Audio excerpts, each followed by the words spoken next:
किसानों के साथ लगातार छल किया है। काशी जैसी पवित्र नगरी से कह रहा हूं,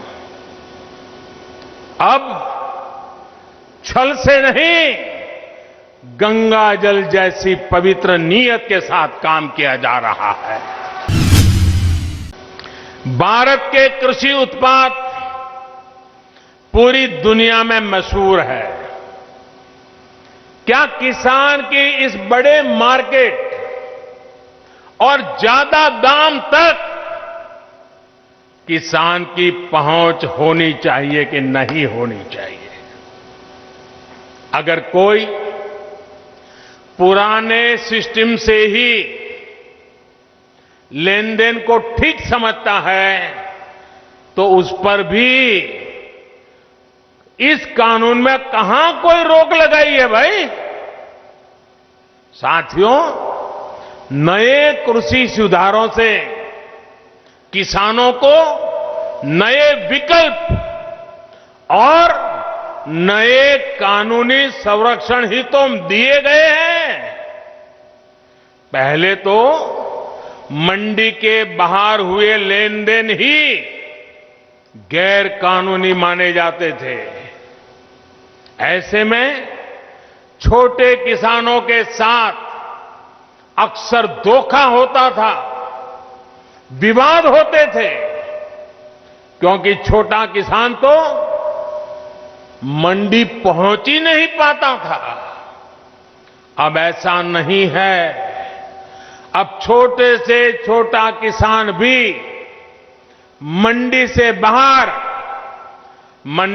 बाहर हुए हर सौदे को लेकर कानूनी कार्यवाही कर सकता है।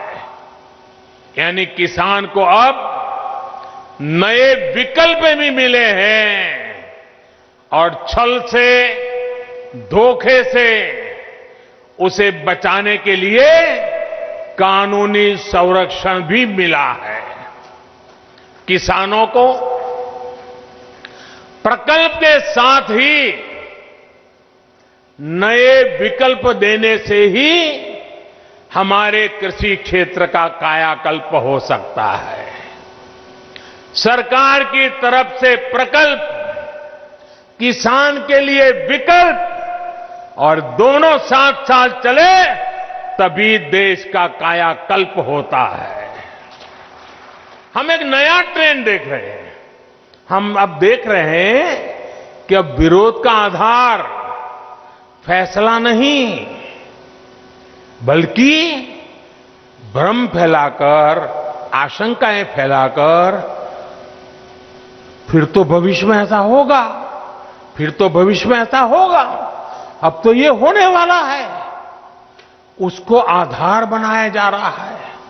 अपप्रचार किया जाता है कि भाई फैसला तो ठीक है, लेकिन पता नहीं इससे आगे चलकर क्या क्या होगा, और फिर कहते हैं ऐसा होगा। जो अभी हुआ ही नहीं है, जो कभी होगा ही नहीं, उसको लेकर समाज में भ्रम फैलाया जाता है। ऐतिहासिक कृषि सुधारों के मामले में भी जानबूझकर यही खेल खेला जा रहा है। हमें याद रखना है, ये वही लोग हैं जिन्होंने दशकों तक किसानों के साथ लगातार छल किया है। अब जैसे एमएसपी तो घोषित होता था, लेकिन एमएसपी पर खरीद बहुत कम की जाती थी। घोषणाएं होती थी, खरीद नहीं होती थी। सालों तक एमएसपी को लेकर छल किया गया। किसानों के नाम पर बड़े बड़े कर्ज माफी के पैकेज घोषित किए जाते थे, लेकिन छोटे और सीमांत किसानों तक ये पहुंचते ही नहीं थे। यानी कर्ज माफी को लेकर भी छल किया गया। किसानों के नाम पर बड़ी बड़ी योजनाएं घोषित होती थी, लेकिन वो खुद मानते थे कि 1 रुपये में से सिर्फ 15 पैसे ही किसान तक पहुंचते हैं। यानी योजनाओं के नाम पर छल, किसानों के नाम पर खाद पर बहुत बड़ी सब्सिडी दी गई, लेकिन ये फर्टिलाइजर खेत से ज्यादा काला बाजारियों के पास पहुंच जाता था।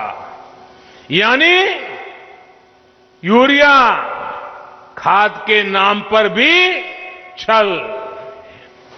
भाइयों और बहनों, वादों को जमीन पर उतारने के इसी ट्रैक रिकॉर्ड के बल पर किसानों के हित में नए कृषि सुधार कानून लाए गए हैं। किसानों को न्याय दिलाने में ये कितने काम आ रहे हैं, ये आए दिन हम जरूर देखेंगे, अनुभव करेंगे, और मुझे विश्वास है मीडिया में भी इसकी सकारात्मक चर्चाएं होगी और हमें देखने भी मिलेगा, पढ़ने को भी मिलेगा। मुझे एहसास है कि दशकों का छलावा किसानों को आशंकित करता है। किसानों का दोष नहीं है, लेकिन मैं देशवासियों को कहना चाहता हूं, मैं मेरे किसान भाई बहनों को कहना चाहता हूं, और मां गंगा के घाट पर से कहना चाहता हूं, काशी जैसी पवित्र नगरी से कह रहा हूं, अब छल से नहीं, गंगा जल जैसी पवित्र नीयत के साथ काम किया जा रहा है। भाई और बहनों, आशंकाओं के आधार पर भ्रम फैलाने वालों की सच्चाई लगातार देश के सामने आ रही है।